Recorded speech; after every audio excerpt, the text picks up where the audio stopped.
Sir वो बहुत शुक्रिया हो जाए फिर आपको करता हूँ। बहुत शुक्रिया स्पीकर साहब। हमारे डिफेंस मिनिस्टर साहब ने जो करारदाद पेश की 9 मई के वाक़यात जो कि पाकिस्तान में कभी भुलाए नहीं जा सकेंगे, उसके जो मंदरजात हैं उससे तकरीबन हर पाकिस्तानी, हर मुहिब वतन ज़रूर इत्तेफाक भी करता है और उसकी तायद भी करता है। और उसके बाद आज हमें वज़ीर आज़म साहब को सुनने का मौका मिला, तो जिस तरह वज़ीर आज़म साहब ने एक पॉलिसी गवर्नमेंट की डिक्लेयर की और बताया कि ऐसे कल्पर्ट्स को, ऐसे अनासर को जो किसी भी तरह से मुल्क की वहदानियत को, मुल्क की यकजहती को, मुल्क की सालमियत को निशाना बनाएंगे या उनकी ऐसी जो अमल और किरदार होगा उसको किसी सूरत में बर्दाश्त भी नहीं किया जाएगा और उनके ख़िलाफ़ किसी इंतकामी कार्रवाई के नतीजे में नहीं बल्कि उनके ख़िलाफ़ कार्रवाई कानून के मुताबिक की जाएगी। और वो कवानीन मौजूद भी है जैसा कि इस करारदाद में बताया गया और सब लोग जो जानते हैं उनके इल्म में भी होगा कि तमाम कोर्ट्स का क़याम या इसके ऊपर अमल दरामद उन्हीं कवानीन के तहत किया जा रहा है जो इससे पहले आइन में मौजूद थे, इदारों के पास मौजूद थे। इसमें ज़रूर हमें ये देखना होगा कि इस तमाम चीज़ों के पीछे किन लोगों का हाथ है। अगर हम ये देखें कि कार्रवाइयाँ शुरू किस तरह हुई, यह माहौल कैसा बनाया गया, तो आप और हम सब इस बात के यानी शाहिद हैं कि पिछले साल जब अदम एतमाद तहरीक लाई गई असेंबली में, खुद उन्हीं की पार्टी के लोगों ने उनको छोड़ना शुरू किया, हुकूमत नहीं चला पाए, मैशियत ख़राब हो गई, मुल्क में सूरत हाल ख़राब हो गई और जब वो अपने वज़न से खुद गिरने लगे और इस ऐवान में अदम एतमाद आई, जो एक जमहूरी और आइनी तरीका और हुकूमत की तब्दीली आई, उसी दिन से एक झूठ का सहारा लेके, बयानिया का सहारा लेके, अमेरिकन साइफर की बुनियाद पर या किसी भी बुनियाद को बुनियाद बना के ये चीज़ साबित करने की कोशिश की जाती रही कि शायद ये शख्सियत या ये जमात पाकिस्तान के लिए लाजिम मलजूम है, इनके बगैर पाकिस्तान नहीं चल सकता। और ये वो चीज़ें थी कि जिनको तसलसल के साथ, तवातुर के साथ बयान किया गया, अवाम के जहनों में, ख़ासतौर पे नौजवान नस्ल के सामने उनके अंदर इस चीज़ को ठोंसा गया और उनके ऊपर इस तरह का सोशल मीडिया के इस्तेमाल करते हुए उनके ऊपर इस तरह की ये तस्वीर कशी की गई, मंजर कशी की गई कि लगे कि उनके ये तमाम कार्रवाई कोई जमहूरी नहीं है, ये तमाम कार्रवाई कोई पाकिस्तान के बाशऊर, साहिब अक्ल फ़हम लोगों ने नहीं बल्कि किसी साजिश का नतीजा है। बल्कि अब हमें ये समझ आ रहा है और ये बात खुद उनकी उससे साबित हो गई कि ये साजिश वो नहीं थी, साजिश तो अब हुई है जो की जा रही है पाकिस्तान की सालमियत के खिलाफ। स्पीकर साहब, उनको मैं कहना चाहूँगा, ये पाकिस्तान बनाने वालों की औलादों से पूछें कि पाकिस्तान बनाने के लिए कितनी कुर्बानियाँ दी गई, किस तरह आगो खून के दरिया अबूर करने पड़े। मैं इसके बस ये कहूँगा कि हज़ारों फूल से चेहरे झुलस के खाक हुए, हज़ारों फूल से चेहरे झुलस के खाक हुए, भरी बहार में इस तरह अपना बाग जला, मिली नहीं हमें अर्ज़े पाक तोहफे में, जो लाखों दीप बुझे तो ये चराग जला। अगर ये सब बात हम समझ लें तो फिर कभी भी पाकिस्तान को नुकसान देने का नहीं सोच सकते। हम पहले भी इस बात का इजहार कर चुके हैं कि 9 मई 2023 को कोई नहीं भुलाएगा। उस दिन को यौम स्याह के तौर पे याद रखा जाएगा और जो इसके मुल्जिम हैं, जिन्होंने हरकतें की, जिन्होंने कौमी वकार की चीज़ों को, शोधा की यादगारों को, इदारों की मिल्कियत को, जो कि इदारों की नहीं कौम की मिल्कियत हैं, उनको नुकसान पहुंचाया, उनके लिए ये दिन यौम नदामत के तौर पे याद रखा जाएगा।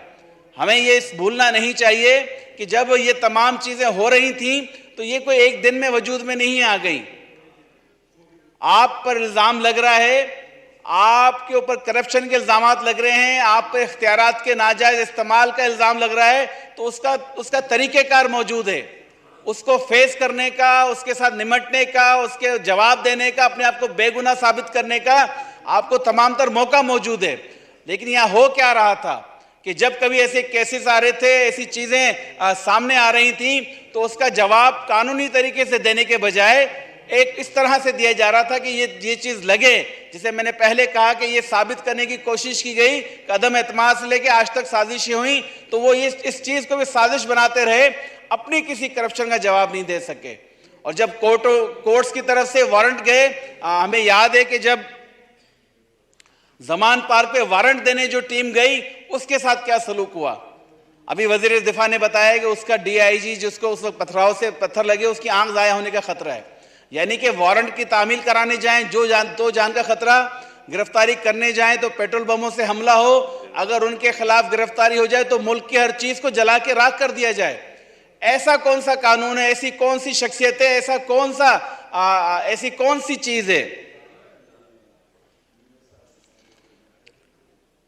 मैं चेयरमैन साहब को खुशामदीद कहता हूं और उम्मीद करता हूं कि इंशाअल्लाह ताला हाल जिस तरह आप मेंबर बन के हमारे साथ ताउन करते हैं, इसी तरह यहां पे भी करेंगे। शुक्रिया जनाब।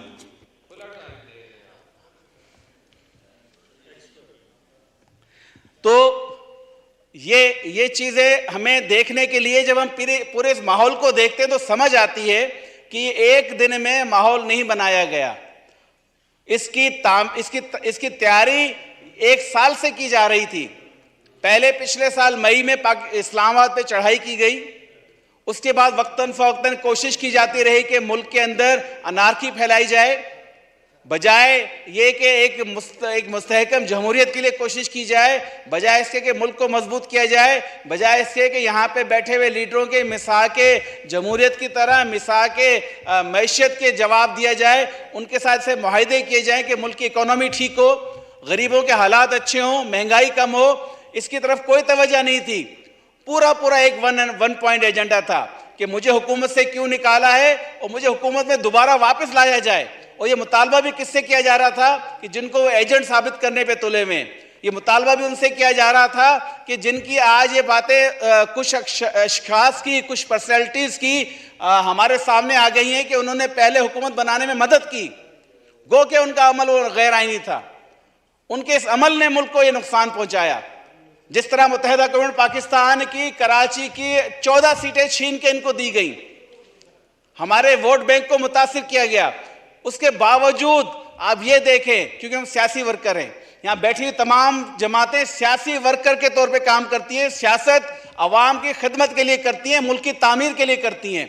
हमने उस चीज को पसे पुश डाला, इनसे ताउन किया कि किसी तरह से मुल्क फिर आगे बढ़े, मुल्क मजबूत हो। लेकिन 3.5 साल गुजारने के बाद हमें पता चला यहां तो किरदार भी नहीं है, यहां तो आपके पास कोई पॉलिसी भी नहीं है, और बजाय मुल्क को आगे ले जाने के मुल्क को पीछे लेके जा रहे हैं।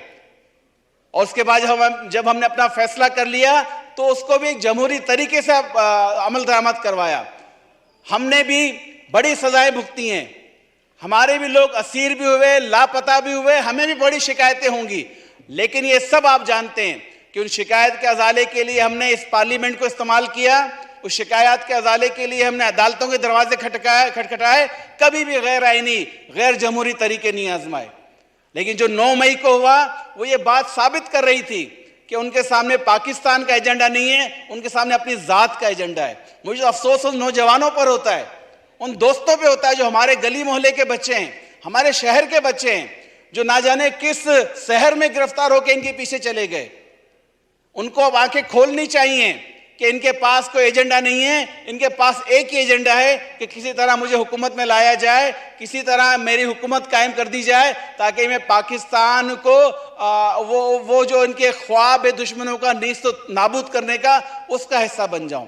मैं आप सबको दावत आम देता हूं कि जो डॉक्टर इसरार अहमद मारूफ मजहबी स्कॉलर थे, जिनका टॉपिक की अध्ययन के दरमियान जो है कंपैरिजन ऑफ रिलीजन्स उनका टॉपिक होता था अपनी तकारीर का, उन्होंने 20 साल पहले कह दिया था, जबकि अभी ये पार्टी भी नहीं बनी थी, ये लोग सियासत पे भी नहीं आए थे कि एक और सियोनी एजेंडा शुरू हो गया है पाकिस्तान के खिलाफ।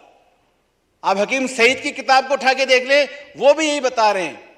अगर हम उनकी बात नहीं माने, वो टाइम गुजर गया, तो आज ये अमल साबित कर रहा है कि इनका एजेंडा सिर्फ पाकिस्तान की तबाही थी, इदारों की तबाही थी, लेकिन हम इनको बता देना चाहते हैं कि उनका किसी तरह का भी अमल ये कौम बर्दाश्त नहीं करेगी।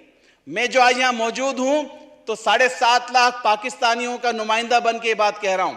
ये ऐवान 25 करोड़ पाकिस्तानियों का नुमाइंदा ऐवान है। ये ऐवान इस बात का ऐलान कर रहा है कि हमारा जीना मरना पाकिस्तान के लिए है। ये इदारों में बैठे हुए लोग, इदारों के मुलाजिम, ये तमाम चीजें हमारी हैं। वो भी पाकिस्तानी हैं, हम भी पाकिस्तान हैं। पाकिस्तान हमारे लिए अवलियत रखता है, इसके अलावा कुछ नहीं रखता। तो मैं इस करारदाद के जो मंदरजात है उसकी हिमायत करते हुए एक बात और कहना चाहूंगा कि जरूर सोशल मीडिया आजादी इजहार राय के हम सब कायल हैं, लेकिन उस वक्त तक उसमें झूठ जब तक शामिल ना हो, उस वक्त तक जब तक उसको इस तरह पेश नहीं किया जाए कि झूठ को सच बना के पेश करना शुरू कर दिया जाए। क्योंकि अगर आप कैमरा ट्रेस को देखें और सोशल मीडिया का इस्तेमाल देखें तो लगता ये है कि उसका इस्तेमाल सिर्फ और सिर्फ मनफी चीजों को उभारने के लिए किया जा रहा है। तो उस पर भी जरूर कदगन तो लफ्ज सख्त हो जाएगा, उस पर पाबंदियां होना चाहिए। उसका इस्तेमाल ऐसा होना चाहिए कि कोई अपने झूठ को फैला ना सके, मासूम ज़हनों को वर्गला ना सके। ये हम सब की कौमी जिम्मेदारी बनती है। बहुत शुक्रिया स्पीकर साहब। Thank you ji.